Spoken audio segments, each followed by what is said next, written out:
Hello, I'm the Nostalgia Critic. I remember it so you don't have to. This is it. This is finally it. The last one. We are at the final Care Bears movie!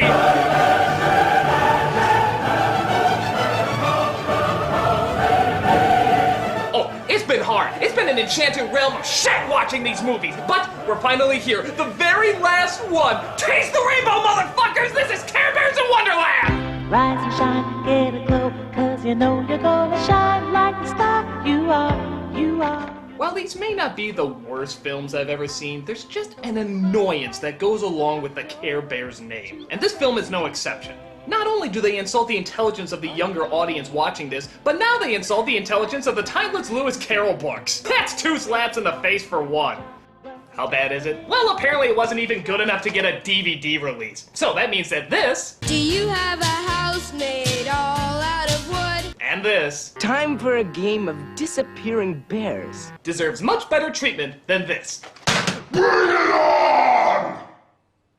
So we see this time, instead of a movie company making this film, we instead get a movie theater company. Because, obviously, nobody should keep this gift of cinema away from the movie-going public. Rise and shine, get a glow, 'cause you know you're gonna shine. And I guess they actually got Natalie Cole to sing the opening song this time. Another day, rise and shine, get a glow, 'cause you know you're gonna shine. Give her some credit, though. She puts more energy into it than Carole King, who sounds like she's singing it in her fucking sleep. Care-a-lot, it's a rainbow fantasy for laughing out loud. Care-a-lot is a place we all can go for laughing and singing. So we start off with Grumpy Bear waking up to a strange surprise. A white rabbit is stuck in his mirror.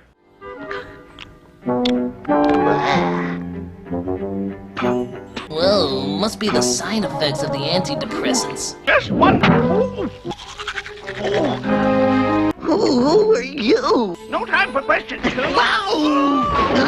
So it turns out the rabbit is looking for Swiftheart. Why? Get this. Because they're related. Uncle!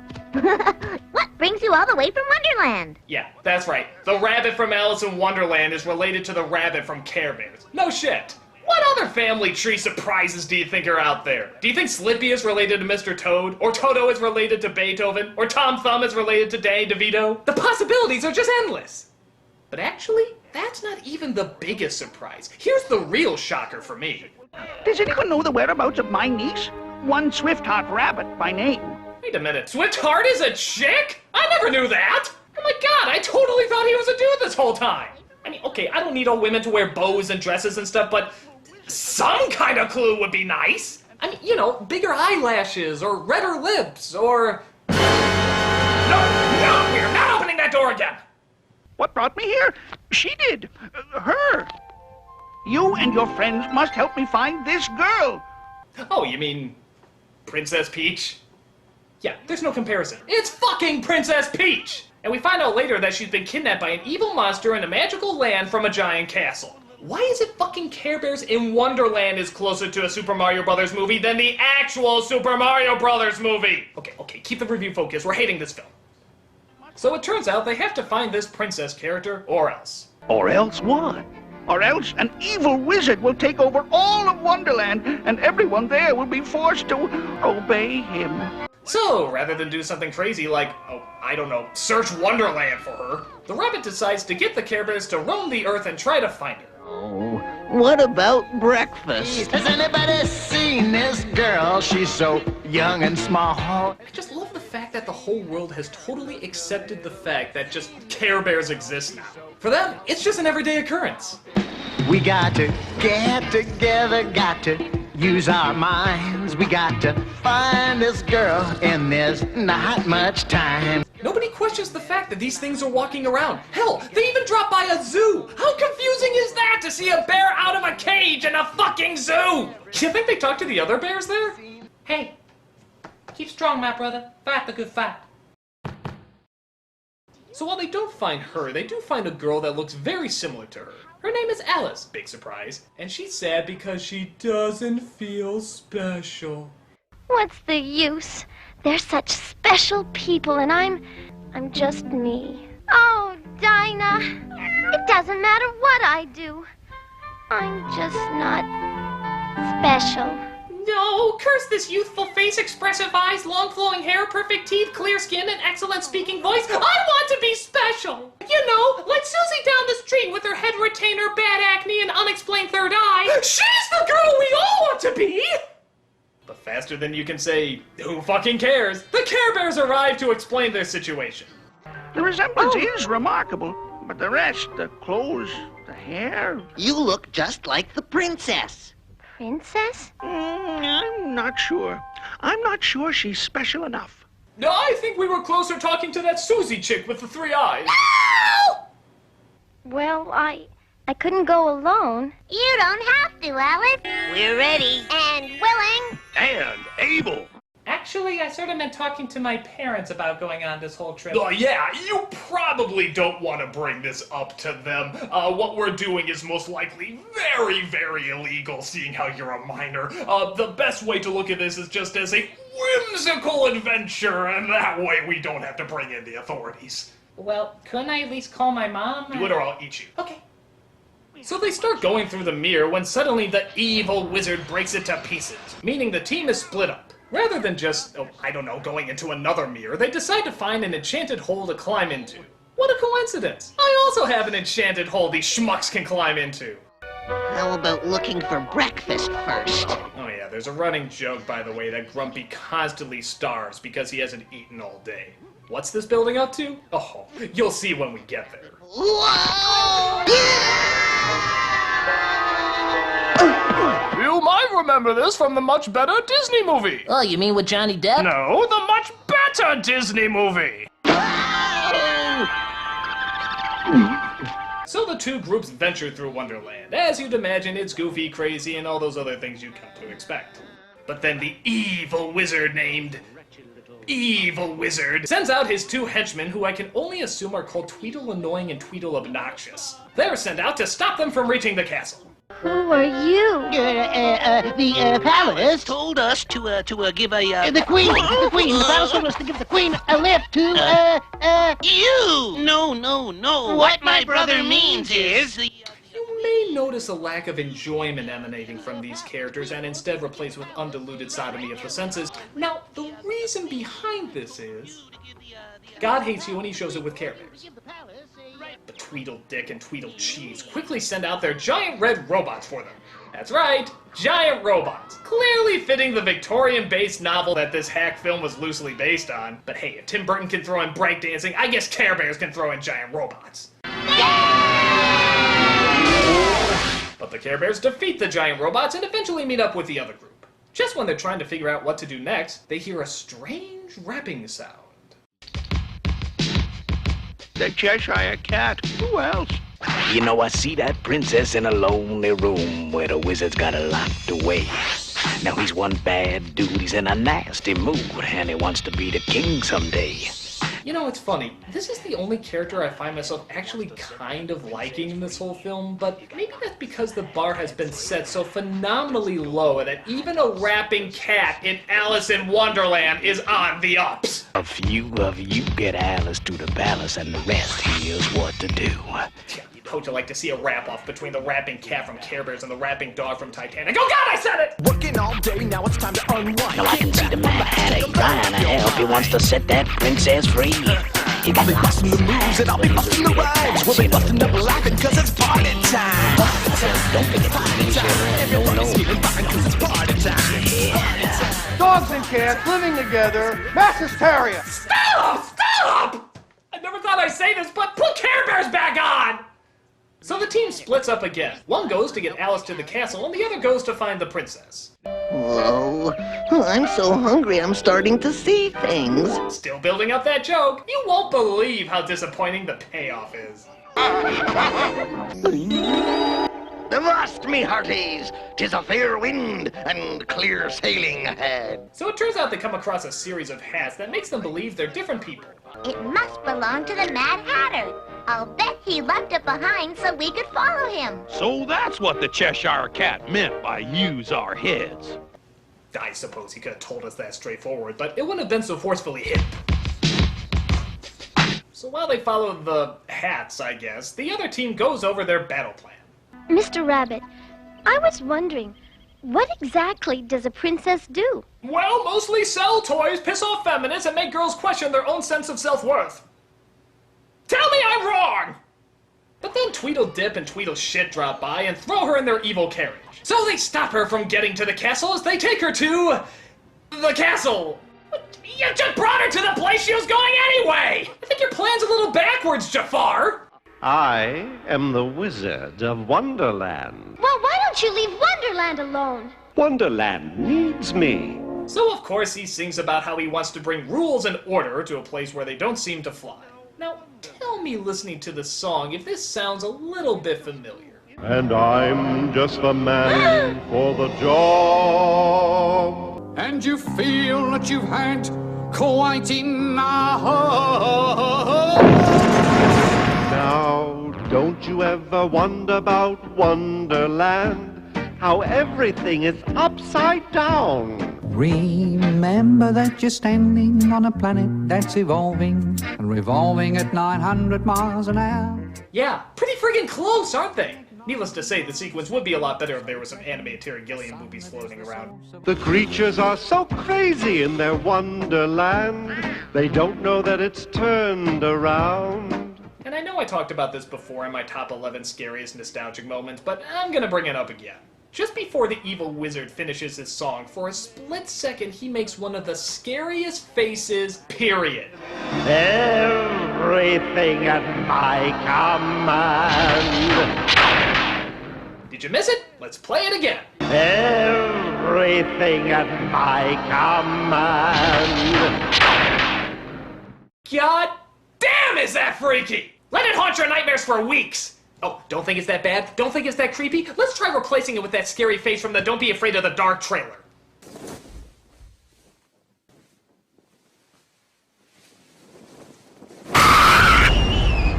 Fucking scary!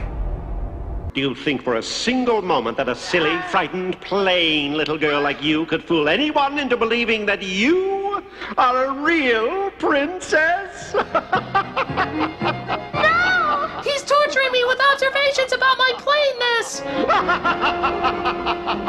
So, in a rather bizarre move, he leads her into the room where the queen is, and everybody believes that she's the princess. Well, why did you do that, dumbass? You had her right there. You could have killed her or locked her up or something. Instead, you just sped up their plan. You know, instead of evil wizard, I think they should have called you friggin' dumb ox. Tomorrow she shall become Queen of Wonderland. So, unlike the queen in the original book, who was nasty and hate-filled, this queen is nice and jolly, and clearly has no idea how to govern because these are some damn weird rules they have to abide by. The wizard has hidden my daughter somewhere to make certain she'll miss the coronation tomorrow. I'll have no choice but to pass my crown on to him. Well, why don't you just stay queen then? I'd have him cast out of Wonderland this instant, but I have no proof. What if you needed proof in Wonderland? Did you hear the song? Everything's topsy-turvy and upside down. What's with all the laws? With you standing in place of the princess, the wizard cannot be crowned King of Wonderland. And yeah, that's another thing. Have you noticed what the princess's name is? Princess. Have you noticed what the queen's name is? Queen! How can you swear at people in this world of rules and laws when you don't even know what their fucking names are? So they dress her up and teach her how to be all princessy so she can fool the crowd. How difficult can drinking tea and playing croquet be? Apparently not as hard as finding a good editor. Hang on, little lady. Wonderful. You're doing great, Alice. Thanks to my friendly flamingo. I just happen to be the best in the business. Rise and shine, get a glow, 'cause you know you're gonna shine like the star you are. So by following the hats, the group makes it to a cave where they find the Mad Hatter, who apparently was smart enough to lead people to the princess's location, but not actually smart enough to save her himself. You know, the lack of logic of the character's lack of logic really lacks of logic. That's what. You like hats? I'm mad about hats. Well, I've heard of worse reasons for a song. Now, a hat is a wonderful thing, you see. Everyone's got its own personality. You just slip it on, and instantly you can be anybody that you want to be. You like it? Yeah. Isn't there a princess we were supposed to save? Crowning ceremony that could happen at any moment. Sort of a time is of the essence thing here, you know. Is there a hat to shut you the fuck up? You like hats? I'm mad about hats. So they find the princess is being held in the living room of the Jabberwocky. Strange, but stupid. Where they get her out and escape the giant beast.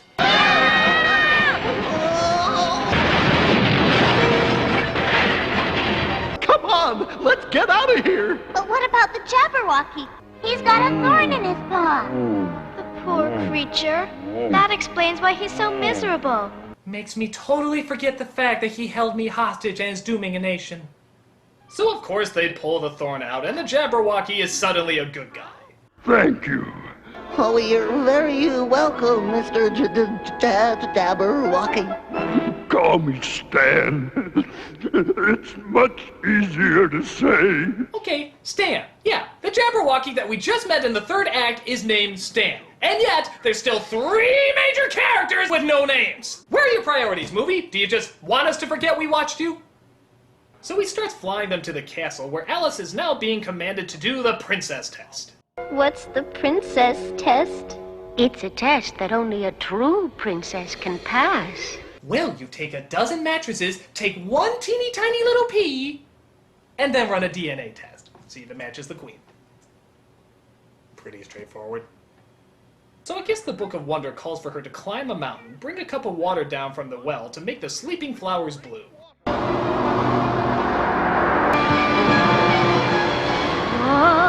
You know, this doesn't seem especially princessy. I mean, where in the book does it say she has to climb a freaking mountain in a goddamn ball gown? Is this really training a Navy SEAL by having a tea party? Oh, hey, look, it's Darkheart!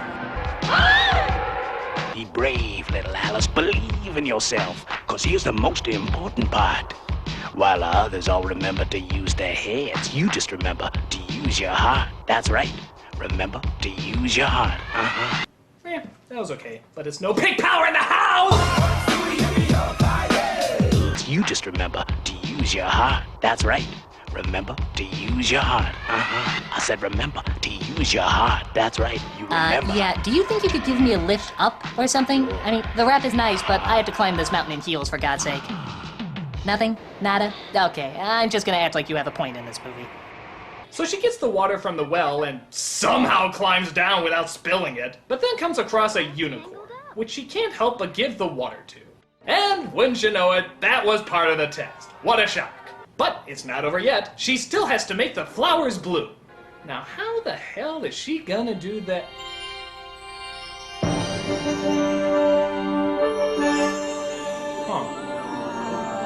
Well, I guess deep down inside, maybe she was really special enough to find the heart and courage to rule over a kingdom, discovering that she's much stronger than she ever thought possible. You're wrong. I'm the fake. Or they just switch places. That works too. Double, double your refreshment.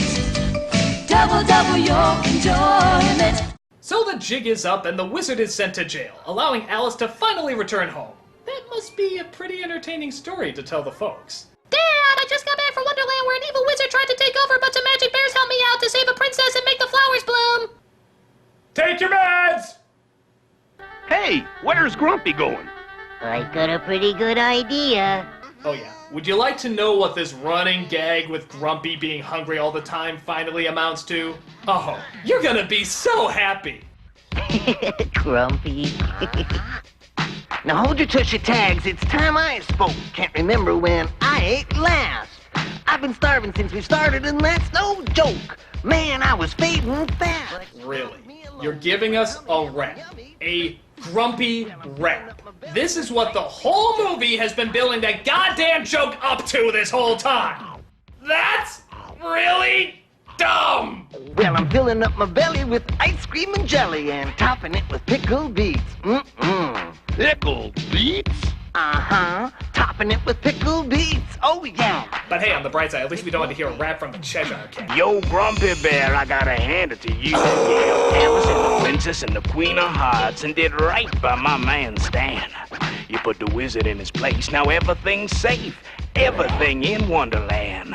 You'll meet Coopers and Troopers, the princess and the others. Hanging with the plumbers, you'll be hooked on the brothers to the bridge. I can't wait to eat, with the Care Bear family. That's right. Pickled beets? Oh. Oh, and that joke worked so well the first time, you just had to repeat it, huh?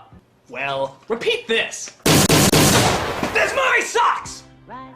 They all do, but this one in particular is just so forgettable. The story is fluff, the characters are fluff. The only thing that's kinda neat is when you see something creatively weird in Wonderland, but even then that's very rare and it's usually played very safe and conservative. So there's not much to look at. While the second one was probably worse, I have to admit, that one at least had Doc Hart, who is much more memorable than anything else in this flick.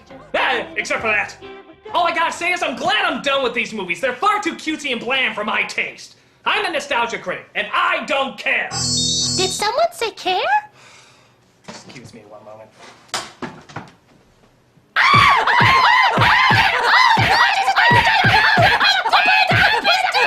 Who's that coming from somewhere up in the sky? Moving fast and bright as a firefly. Care Bear's countdown and send a wish out through the air. Pickled beets? Oh. I'm just not special.